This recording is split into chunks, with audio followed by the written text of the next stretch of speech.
Well, hello, everybody. Hello, Robert. Okay.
I wish the hell I was. I don't like it cold. We don't have a choice. My old body and my kids are branch. Well, there you go.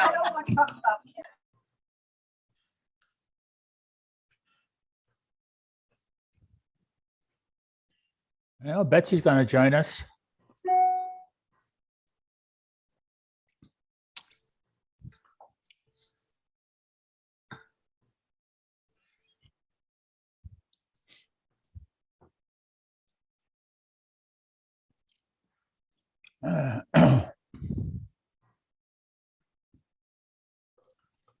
Hi, Betsy. I got you on mute because you're the crowd around you. You're making too much noise.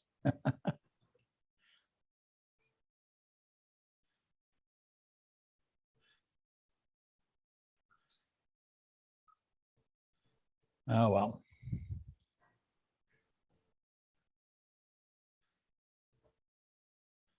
You're muted, Betsy. Can you hear me?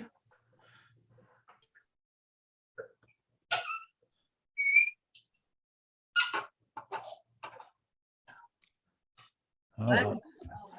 Hey, Betsy. I said they'll be giving us a table charge. You're going to have to ask the people behind you to be quiet if you're going to talk. Otherwise, it drowns everybody out. But that's okay. How's the lobster coming up there?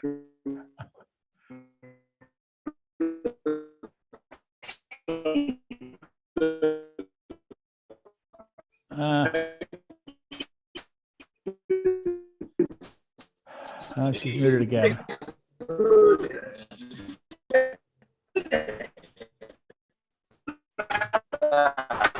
How's the lobster coming up there?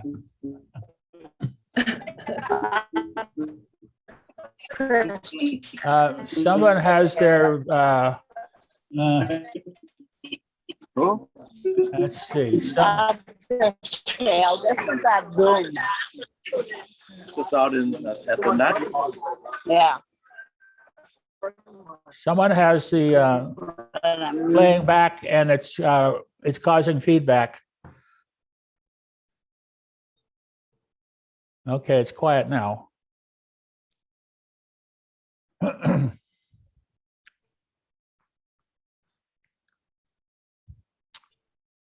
Let's see.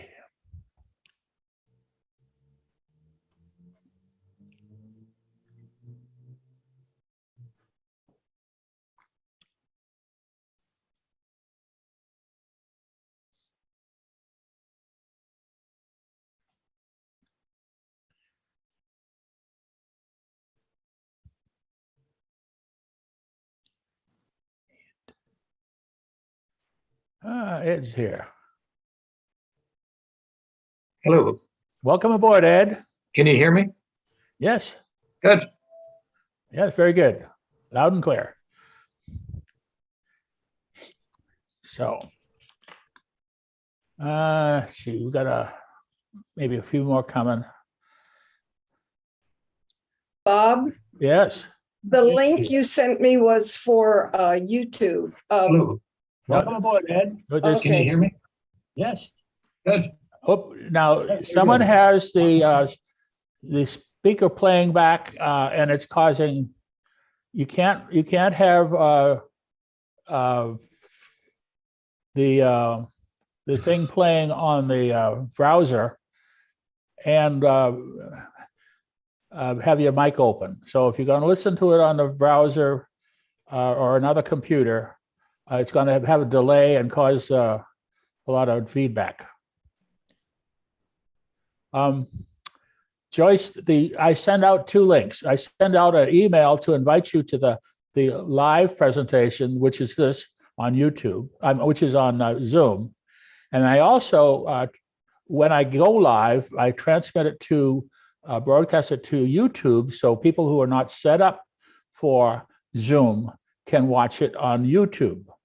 Now, if you're watching it on YouTube, don't watch it, don't have your mic on, because then the YouTube will feed back into the live presentation and squirrel everything up. So don't use that link on YouTube while you're live on Zoom. Does that make sense? Use one or the other. Okay. Well, I see we got about almost a quorum here.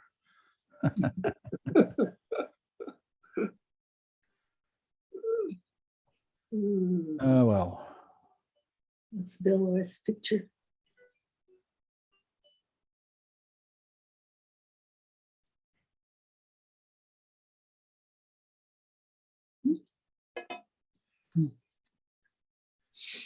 My phone's trying to tell me I was supposed to go on Zoom. Wow. I was looking at the news, and the iPhone is now 15 years old, believe it or not. And they were trying to talk about what it was like before we had the iPhone. We had iPods and we had all these other crazy things, but they really weren't. They weren't fully functional compared to what we have today. So, of course, now they're getting so complex. Maybe some people are saying, "Hey, stop the boat! You know, stop the boat! I want to get off here. It's getting too complex." But they do a lot of great things, and it's unfortunate we don't have all the time to use them all. So, well, I guess might as well get started. We had I wasn't sure I was going to be well organized to come here today, because Debbie's town hall was going, almost ran a full hour. A lot of information over there. I'm not going to repeat it all today, but I'll cover a few highlights. And it was very informative.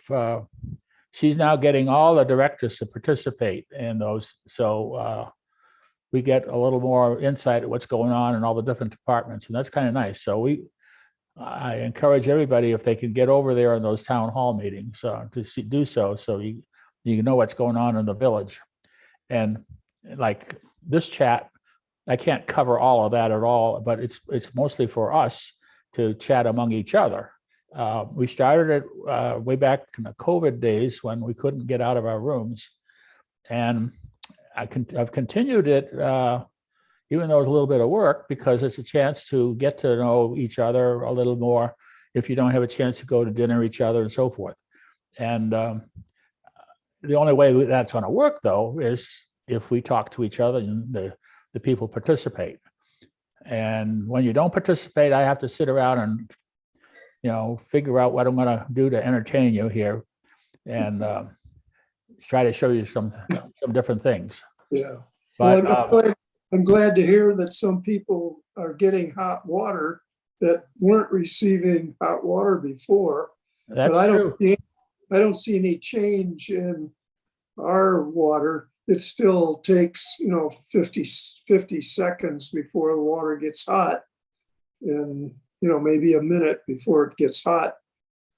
And, maybe that's the best they can do. And Well, so yeah, if they had it was instant on, then there would be an awful lot of energy wasted to keep it hot all the time. So there's a trade-off there of making it convenient and getting it hot. The key thing is a lot of people never got any temperature, or they was all tepid. Right. But So it sounds like their intent is that it be recirculating so that you would get it hot, you know, that your faucet would only be like 20 or 30 feet from a hot line. It sounds like that was the intent, and they missed it due to construction. well, I don't know about but it's a matter of how much they recirculate, and the velocity of the recirculation. So there's not cooling in the pipes, and the more you heat up the pipes, the less energy. I mean, the more energy you waste just not delivering it to the end user, but just keeping the water hot, because you're gonna lose a lot of that energy distributing it. So Yeah. But, you know, but we're wasting water too, you know. yeah, and then you waste a lot of water. You're letting it run to get hot too. So that's Right. yeah. Yeah. So, Let them Well- figure it out. yeah. So let's see. Anybody got anything great, exciting thing to talk about first? Well, yes, Okay. Bob, the library is putting on a workshop in August, on August 24th, called the World Wide Web in a Nutshell. Okay. That sounds good. The publicity will probably come out around a week or two in advance. Okay. Good. Good. Who's the target audience for that, Michelle? Everybody. It's not, people will not be trying to do it themselves. There will be an audience. You So know, we're hoping all the experts will come, but also any newcomer would be welcomed. And we want newcomers especially to come who may not really have a good sense of what the World Wide Web is all about. Maybe she didn't mean. well, Michelle, I think we have an unfortunate conflict there. That's the same day as the earthquake drill. 24th. Well, I'm so glad you pointed that out, because the publicity hasn't gone out, and you're right. That's absolutely right. And I haven't even thought of it. So Yeah. I will have to change the date then, Yeah. but at least it's in the works. Okay. Sounds good. Okay. Well, there's a benefit of our Zoom session right there. We cleared up some dates. Yeah. I'm just going to start us off with, I hope everybody had a chance to listen to the Beach City Band on Monday night.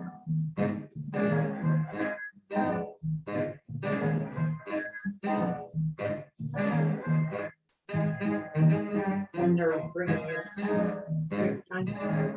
The orchestra to bring it in. They'll be all dressed up. Yes, ma'am. It's the one. Maybe, hold on 1 second. I'm on a Zoom call. I have to.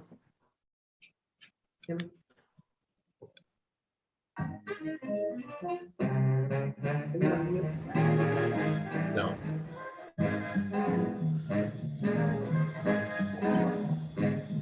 Does anybody know whose theme song this was?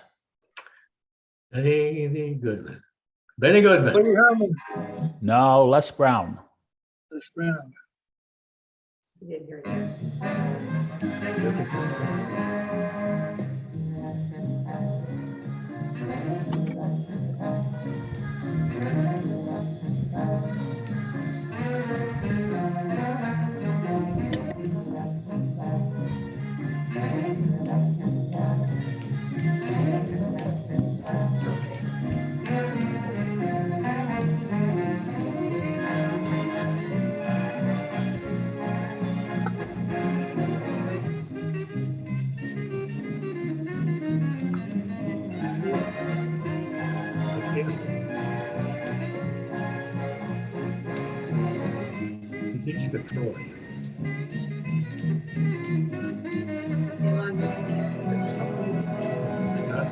Well, he's doing it. Let's see if I can find it here.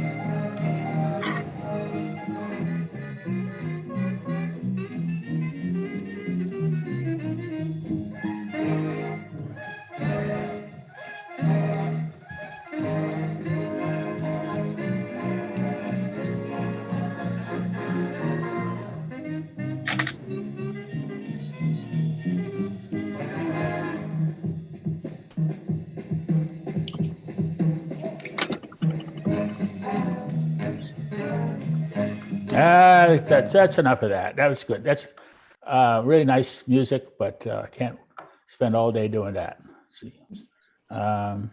Do this and shut this off here. Okay.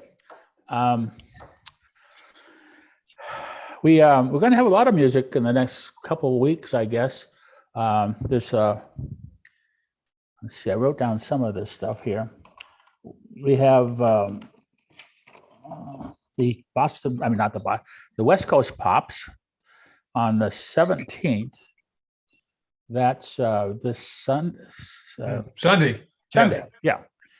And that's going to be a marketing event, but it's going to be in the evening. And they are a wonderful group if you haven't seen them before.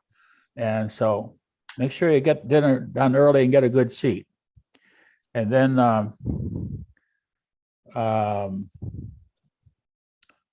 see, what was the the birthday show is on Thursday, and that's going to be Beth Sussman, pianist, and she's going to have a mime working with her apparently during the show. And then on Saturday, there's going to be a Dixie group in the afternoon around 4 o'clock in the plaza. So we got a lot of fun music coming up. So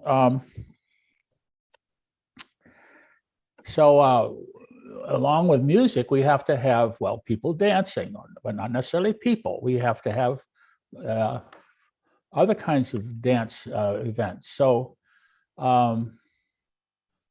there's this interesting video that I got from Judy, and let me share this with you.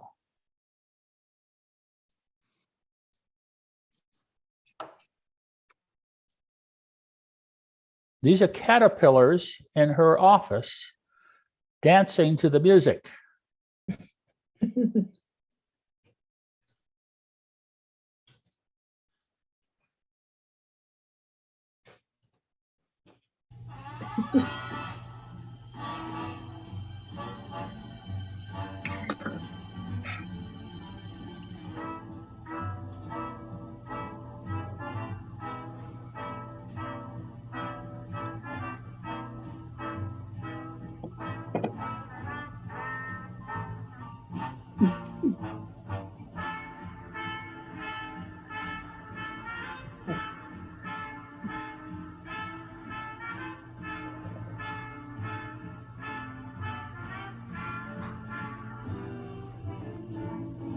He mentioned today at the town hall, they have about 75 monarch butterflies now added to the world's population from Walnut Village, people participating in this project.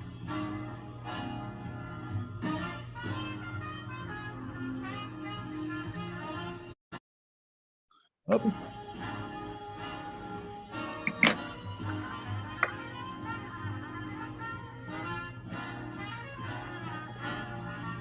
The bottom butterfly seems to be working better the music than the top one.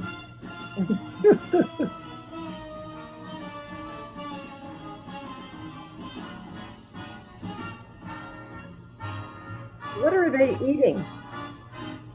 They're eating that milkweed.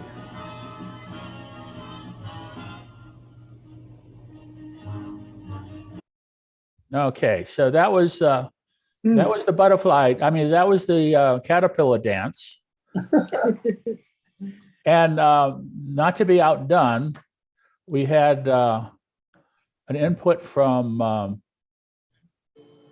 Gloria about how, get rid of this one, about some other animals dancing. So let me do this one here.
How about that?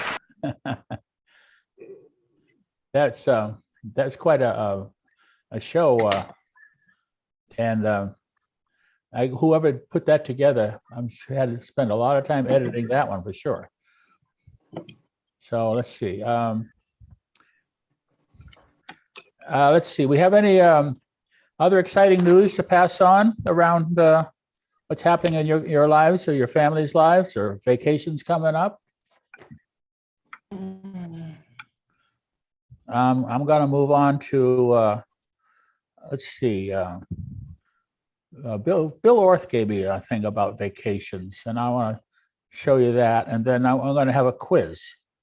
And it's all like a contest, okay? But here's to get you in a vacation mode.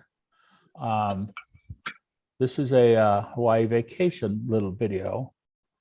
Oh, something's wrong. Whoops, I see what's wrong.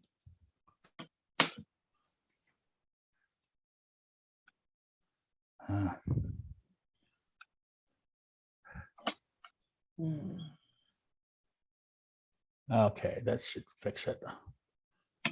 Okay.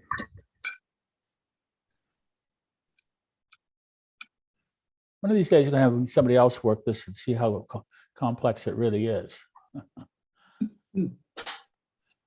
Okay. Two priests are going to Hawaii on a vacation and decide that they would make this a real vacation by not wearing anything that would identify them as clergy. As soon as the plane lands, they head for a store and buy some really outrageous shorts, shirts, sandals, and sunglasses. The next morning, they go to the beach, dressed in their tourist attire. They sit on beach chairs, enjoying a drink and the sunshine, when a gorgeous blonde, in a tiny bikini, comes walking straight towards them. They cannot help but stare. And when she passes them, she smiles and says, "Good morning, Father," addressing each of them individually. They both are stunned that somehow she was able to recognize them as priests. The next day, they go back to the store and buy even more outrageous outfits. And again, they settle on the beach in their chairs to enjoy the sunshine. After a while, the same gorgeous blonde, wearing a string bikini this time, comes walking toward them. And again, she approaches them and greets them individually by saying, "Good morning, Father." As she starts to walk away, one of the priests jumps up and says, "Wait a minute, young lady. How in the world do you know that we are priests?" She smiles at him and replies, "Don't you recognize me, Father? I'm Sister Agnes."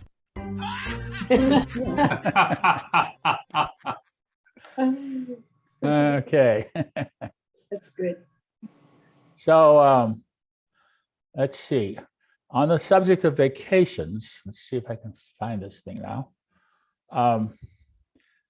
There are so many great places to go on vacation. So I'm going to see, we're going to have a little quiz or a contest to see how many places you guys have been and who's been to the most of them, okay? So here's the slide. And now you can see and see if you can sort of count.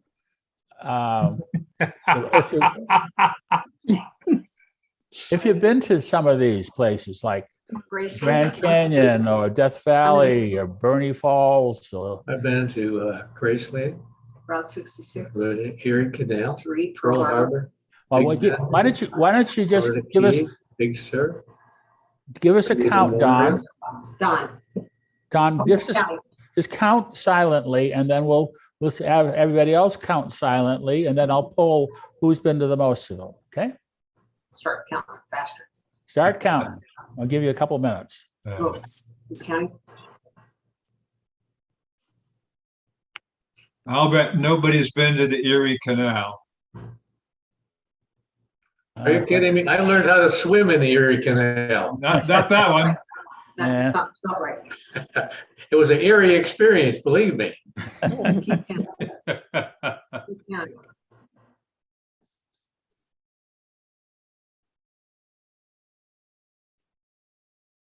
I don't even know what the Intrepid is.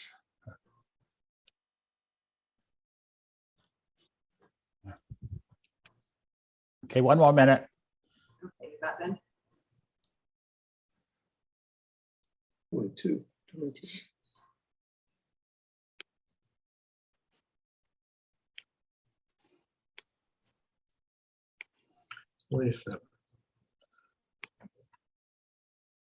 We counted. Okay, let's see. Who wants to go first? Don. Don will, Okay, 27. Wow.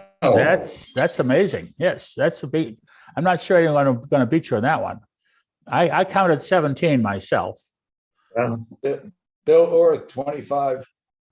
25. Very good. I counted Wow. 22. Ah, well, you guys are travelers. I'm surprised. Free prize. How about you? How about you, Joyce? Nah, not even close. Actually, I counted 40. No, I'm sorry, wait a minute. 27. Oh, very good. Okay. Being a travel agent, Oh, that's true.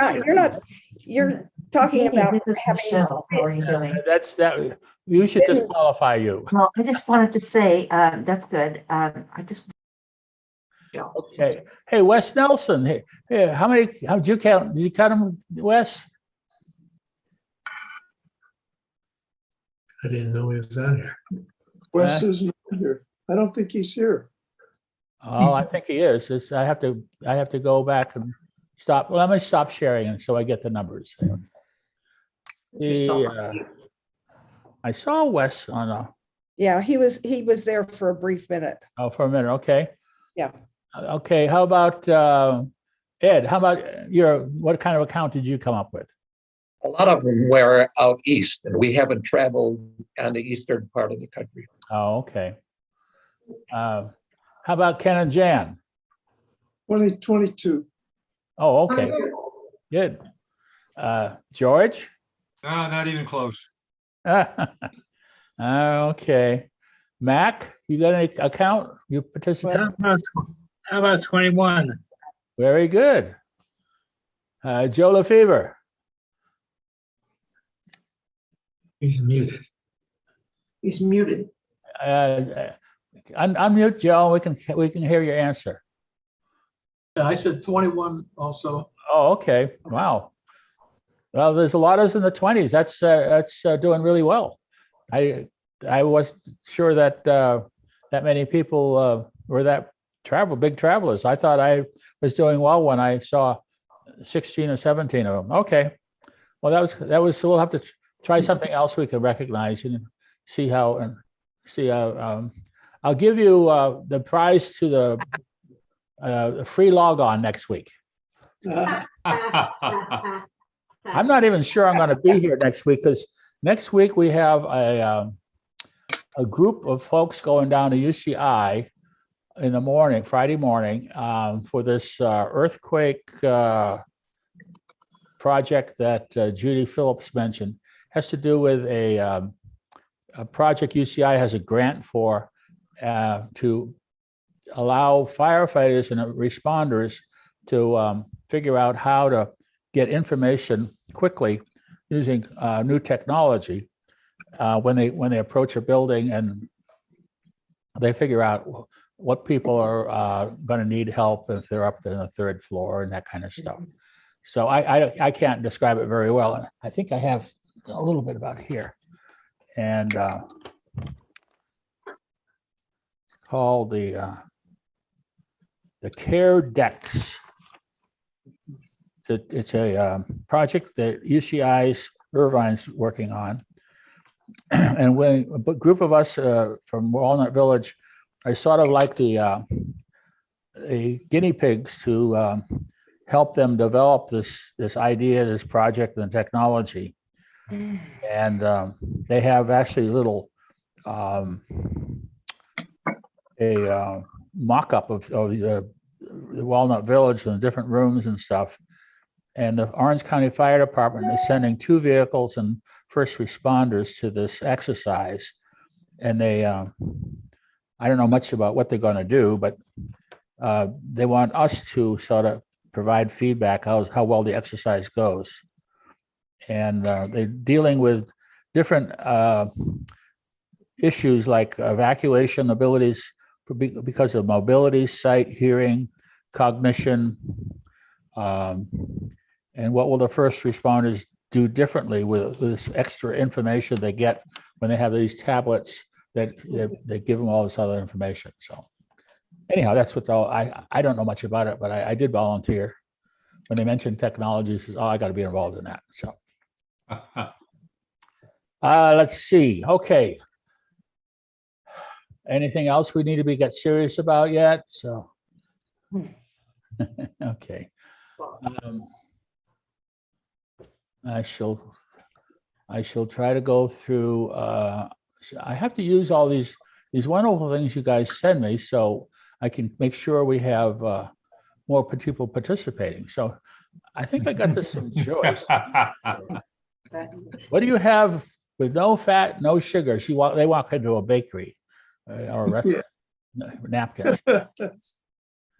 Okay, and here's another one. This is sort of like Walnut Village. Tech support will be at your castle between 2 and 4 minutes. And they're shooting a guy off a catapult. Oh, Thank you, Lord. As the world gets crazier, the nuts get easier to find.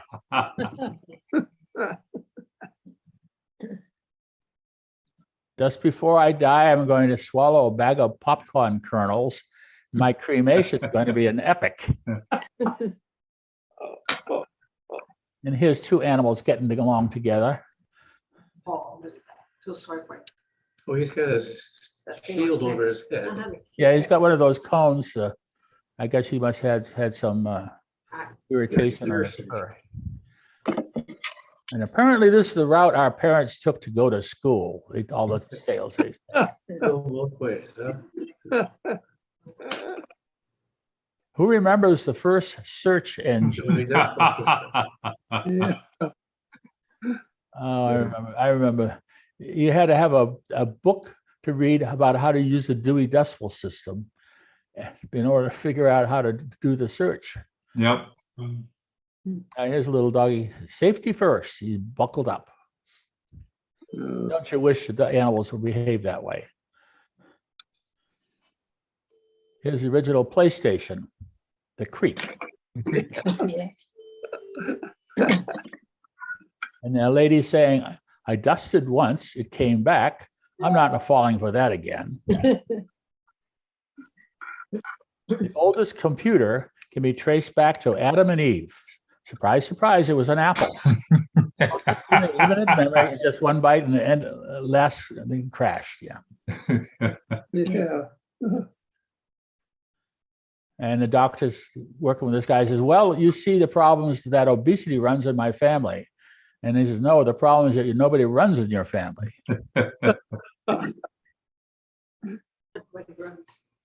A woman noticed her husband standing in the bathroom scale, sucking in his tummy. That's not going to help, she says. Sure it does. It's the only way I can see the numbers. And the dog said, the ball went onto the couch. It's okay. I got it. I got it. I don't have a dog like that. That's for sure. And here's the last one. Mr.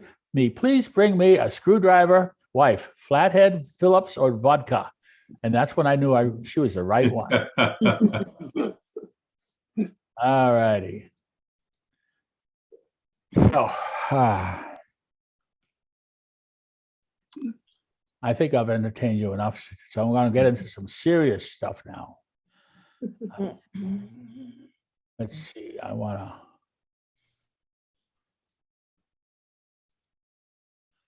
I've spent this week, it's been a very busy week, on going to several different, I don't want to do that quite yet, several different webinars about the stock market and how to deal with the issues that we have right now. And I try to comprise, there was 6 different speakers over 3 days. And then I have another one tomorrow. It's a concern because the markets aren't behaving the way they have recently or for many years. And people who are managing their portfolios are working with financial advisors, and I want to be able to talk intelligent with the financial advisors to know what's going on. It's tough because a lot of unprecedented things are happening. And now let me go over some very briefly things, and it's not, I'm not going to get into a lot of detail of it because it's just way too heavy of a subject to cover. But what it is, when I cover the markets and investing, the first half of 2022 was the worst performance in decades. And a lot of people who follow the market can really attest to that. And a lot of it has to do with inflation has come back, roaring back, and it's probably the worst in decades also, which affects earnings, and earnings affect the stock market performance and all kinds of other things. So the advisors, the money managers are having a difficult time. People like hedge fund managers are just crazy. They're not making any money. In fact, they're losing money on you. And things like the crypto market have fallen apart because they were probably totally speculative, and they became leveraged, and now people want to get their money back, and they're imploding. Now, one of the things that I like to look at is cycles, market cycles, and they identify patterns that are helpful to understand what the markets, how the different asset classes are behaving. And also those patterns can be extended into the future to give you a sort of an insight of what's happening, what's going to happen, or most likely going to happen. It's not exactly a forecast, but you can use it that way as long as you don't bet on it and so forth. So this is, let's see, in the past 2 years, and the stock side, these are all the S&Ps. These are the growth stocks. For over 2 years, they returned over 75%. The value stocks about 30%. So the average return on the S&P portfolios were in the 52% or so. And then if you were in the emerging markets, it's down to 16%, and other developed markets, 21%. So it's not bad to say 52% over a couple of years. And in the same time frame, you had munis and some 6%, long bonds at around 15%, short bonds in about 5%, and so forth. So these are treasuries. And then we had corporate bonds, we had 12% returns, and emerging markets, some 4.8%. So the average portfolios, mixing up all these things and diversify, was around 30% over the last 2 years. And commodities, maybe you got 20%, 23%. Not too bad. That's what people were expecting, because we were in a bull market for almost 10 years. And people were getting these nice returns. Well, all of a sudden, things change. And in the first half of 2020, everything's negative. Instead of getting 25% a year, the S&P lost 20% just in a half a year, 6 months. And then emerging markets and developed markets were in the same ballpark. The growth stocks lost a lot more than the value stocks. And into the bonds area, they all lost in the 20% range, short bonds less, and average bonds at 10%, 9% minus, and high yield bonds behaved terribly, and emerging markets, so forth. So portfolios were down 15% in just 6 months. The only thing that looked somewhat good was commodities, but that was all based upon short-term data, because since then, the commodities haven't done very well.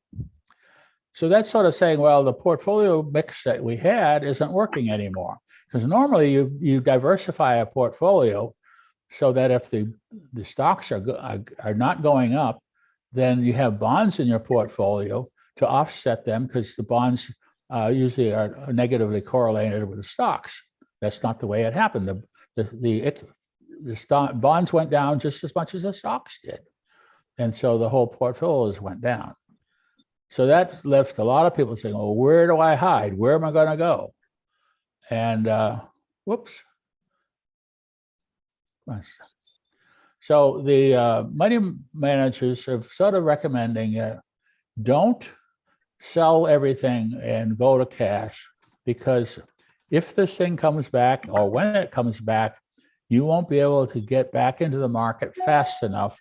And if you're in cash when the rebound comes, you're going to likely lose a big chunk, maybe a year's worth or 2 years worth of growth of income or returns. I mean, so they're recommending the things that you should sort of rebalance to are low beta stocks that are high quality, large caps, high earning visibility, income oriented value, and U.S. stocks.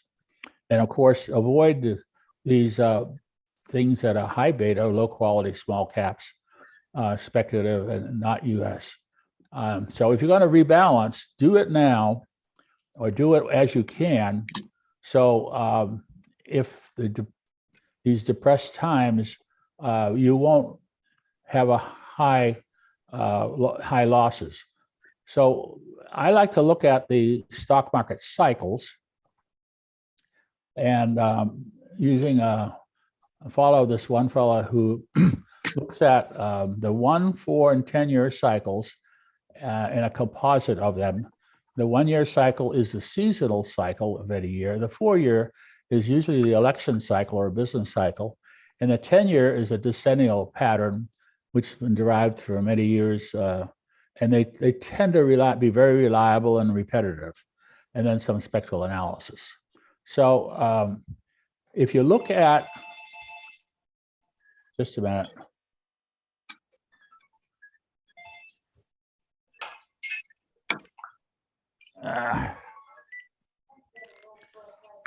Okay, don't worry about that. So if you look at the annual cycle, this is the red line. You can see it has a pattern that goes a little bit high. And this is sort of like the sell in May and go away and come back around the fall time. But this is also showing that there's a big drop from September to October, and even a bottom in November. The election year cycle, which is this green one, we're only seeing a portion of it because it's actually a 4-year cycle. And then the decennial, you're seeing a portion of that, which is over 10 years. And when you combine them all together, you get this heavy blue line here. It's a composite, and some mathematics to do that. And so for this particular year, based upon all these phasings here, we are actually at a low point of this composite cycle. And sure enough, the markets are at a very good low, an unfortunate low. But the cycle is saying it has this hope, because we should be able to go up and see a peak in around September, but we'll be ready for another low in October. And then going into the end of the year, we could actually see another rise. So that's sort of saying, if you're going to do something now, do it before it gets too late, because there is going to be a general increase in the market based upon the somebody needs to mute. And but don't wait too long, and because if you want to get the rise, you got to get it done quickly before September. And then you need to have these protections in before September, because we like to see some lows.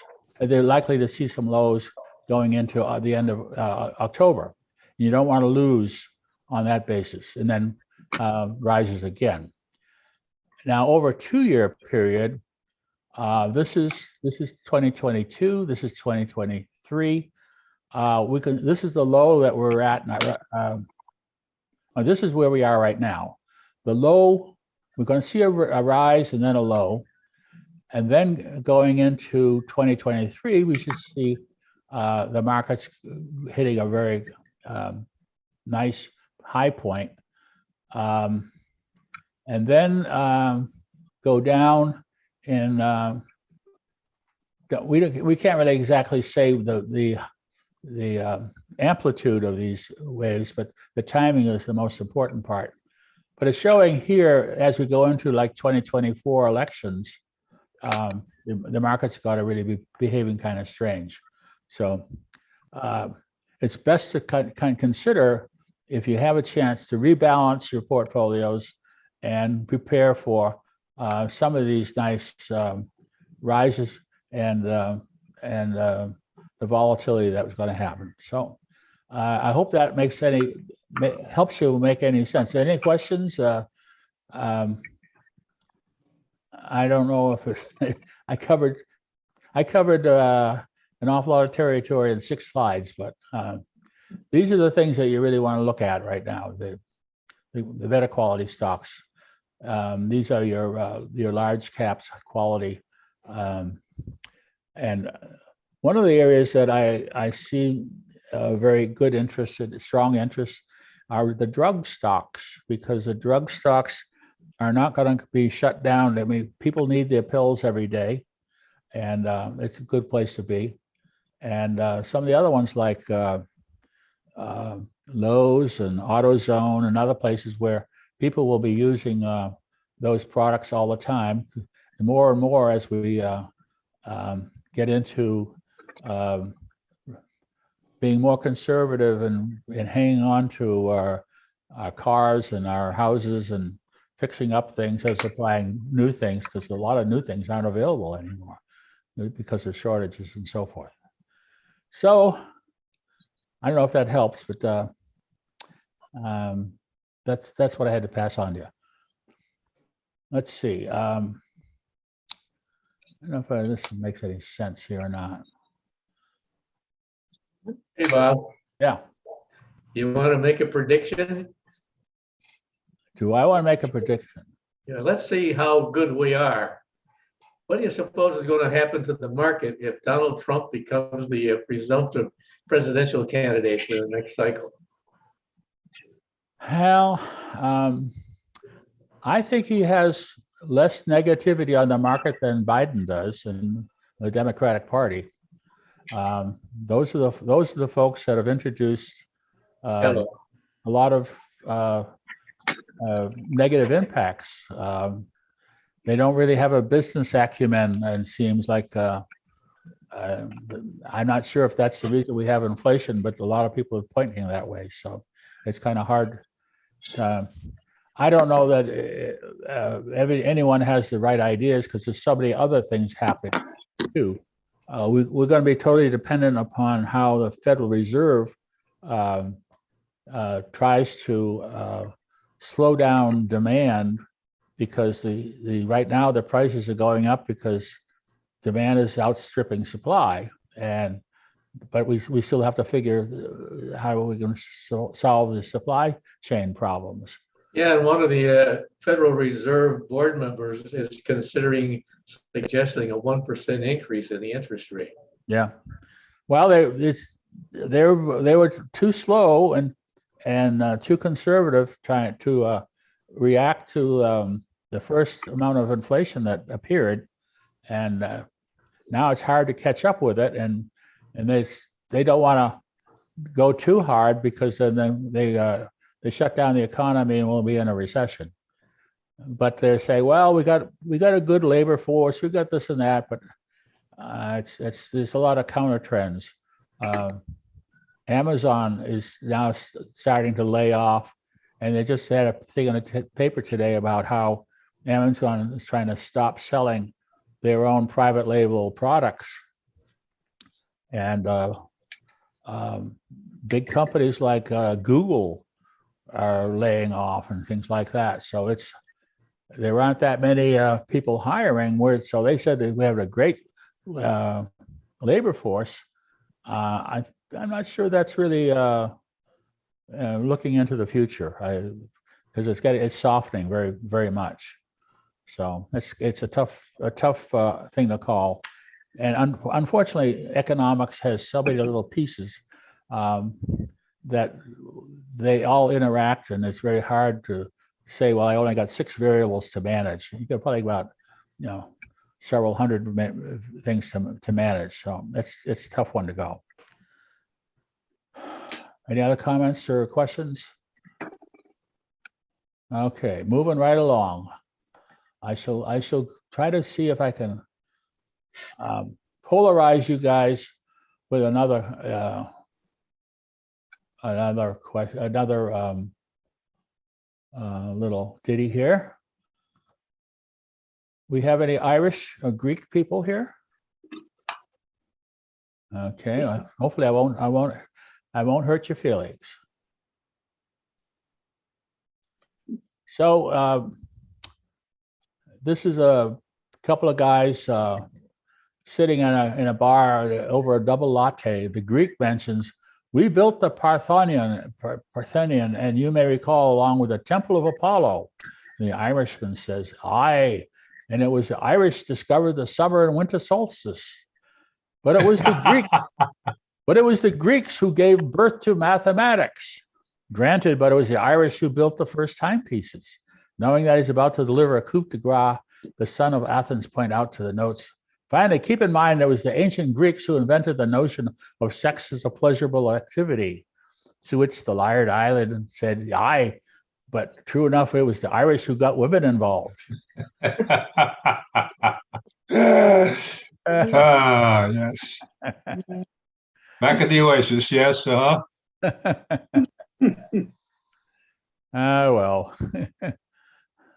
Let's see. I have a little. I don't know if this is of interest to anyone here, but I'll show you this one. This is something I came across, and it's for automobile fans. Okay. Here are 20 automobiles from the years 50 and 60 that were never seen on the roads. Okay. Like 57 Chrysler Diablo. And that's really look like rather sleek. Here's a Buick Centurion.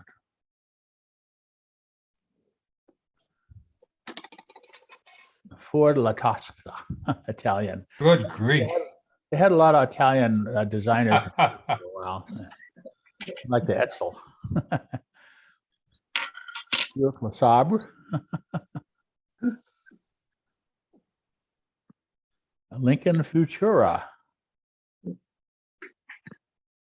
There was a Futura that came out, but I don't know what is Lincoln or not. Yeah. Buick XP 300.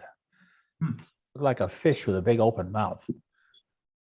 Well, Buick LeSabre was also an ordinary Buick too. Okay. The Ford Mystery. A strange looking windshield.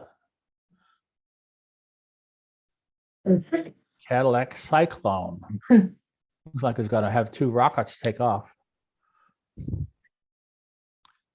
Oldsmobile Rocket. Well, I guess those are the other rockets here.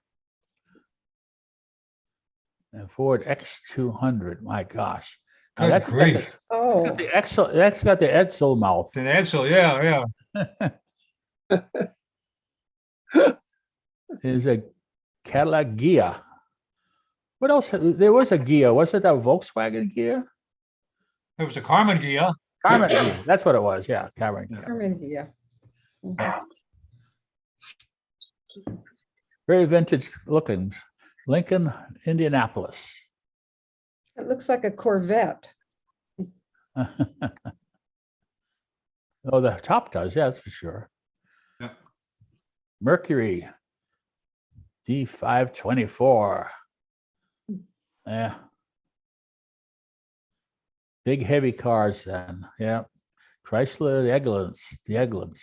Yeah. Guns. Looks like his radiator was crashed in almost. Whatever. DeSoto. Yeah. And do no more DeSoto's. Ford X100. A very forward-looking bumper. Packard. No more package either, are there? Yeah. Nope. Oldsmobile Golden Rocket. I guess this is the age when space was very important. They had to, bring it to the cars. Rocket Man. Yeah. Pontiac Club de Mer. That's a nice looking car, except for Mhm. the big little thing in the back. Looks like a fin. There we go. So now you've seen it. Now you've seen it. Yep, yep. Well, we haven't. I don't think we need all of those wonderful cars.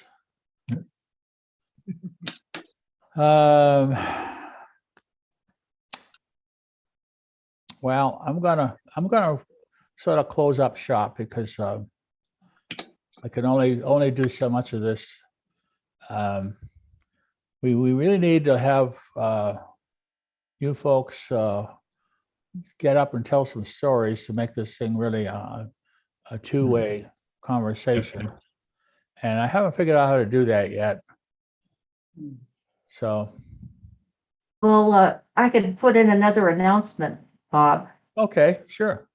just that the World Wide Web in a nutshell will be on September 5th instead. I had a little worry about having it at the end of August regardless, that it might be better in September. So hopefully there's nothing else on that same date. It's the first Wednesday in September. Is your intent to provide just general knowledge, history, and appreciation for what it does, or is it more technical to instruct people how to use it?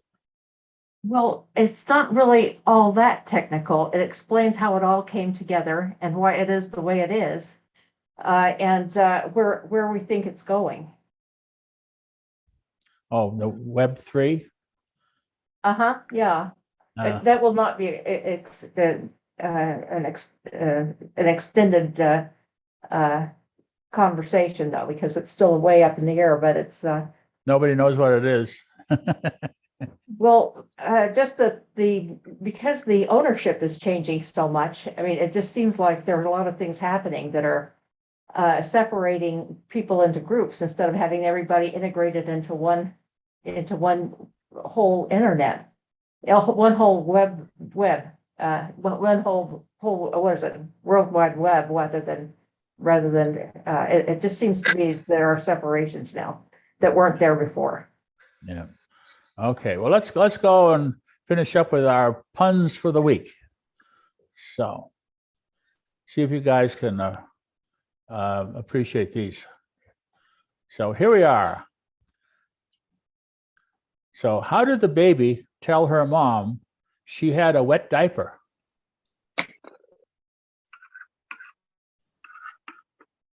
She sent her a P-mail. All righty.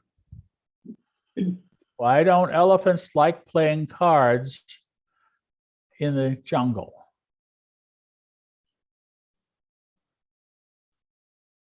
Because of all the cheetahs. Cheetahs. Yes. And it goes, why did the sausage quit playing baseball?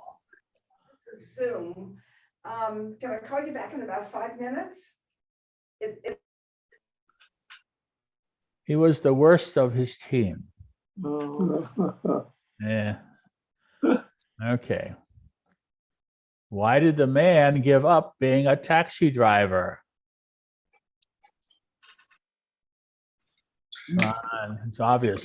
There was too much talking behind his back.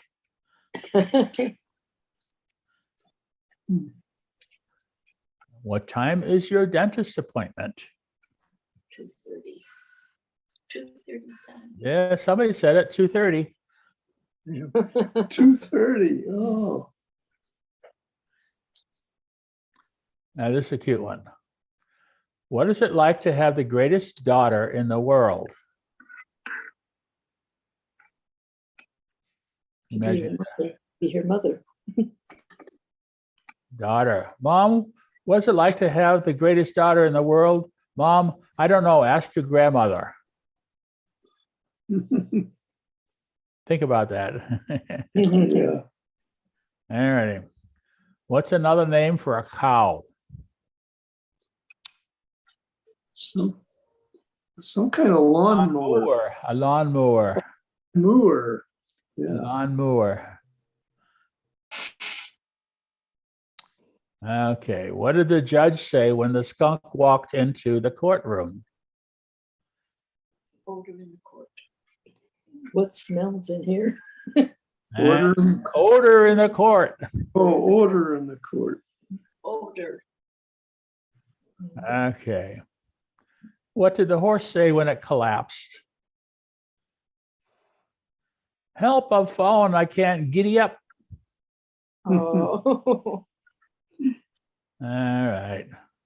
What did the mouse want for his birthday? Cheesecake. Cheesecake. Okay. This is the last one. What do my dog and my cell phone have in common?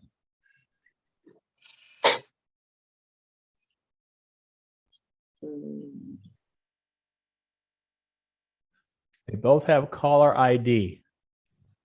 Oh. There you go. Hey, All righty. That's it for this week. okay. Last closing. Thank you, Bob.